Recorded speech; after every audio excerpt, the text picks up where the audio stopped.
Aujourd'hui, on vous présente un véhicule qui sera probablement très prisé du côté du Québec. C'est le nouveau Toyota Corolla Cross hybride, un véhicule attendu, et c'est dans la magnifique région de San Diego qu'on a réussi à faire l'essai de cette nouveauté.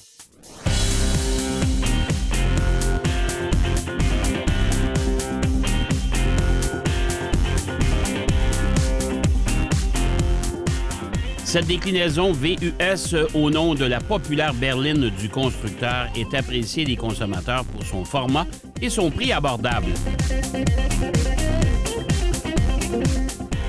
Cette version électrifiée affiche une partie avant différente.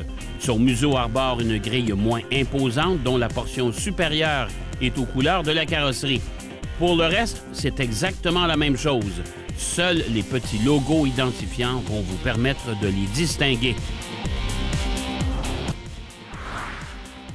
À l'intérieur, la présentation est presque identique à celle de la Corolla berline à quelques détails près. Les sièges avant sont confortables, mais disons que le dégagement pour les places arrière est à la hauteur du gabarit du véhicule. Pour ce qui est du coffre, son volume est de 609 litres en fonction siège arrière relevé. Le Corolla Cross hybride s'équipe de la 5e génération du système. Il profite du moteur 4 cylindres de 2 litres de 150 chevaux et d'un moteur électrique de 30 kW pour 41 chevaux montés à l'essieu arrière. La puissance grimpe ainsi à 196 chevaux au combiné. De plus, avec ce montage, le rouage intégral s'installe de série.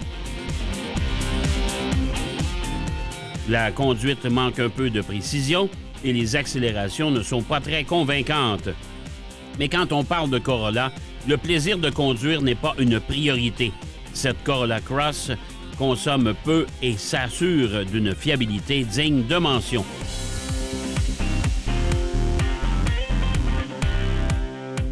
Le constructeur annonce une consommation moyenne de 5,6 litres au 100 au combiné. Si vous vous trouvez en situation urbaine plus souvent qu'autrement, vous pourrez probablement faire mieux. Quant à la facture demandée, le prix de base est de 33 985 $ pour la version SE. Le modèle XSE est proposé, lui, à 36 755 $.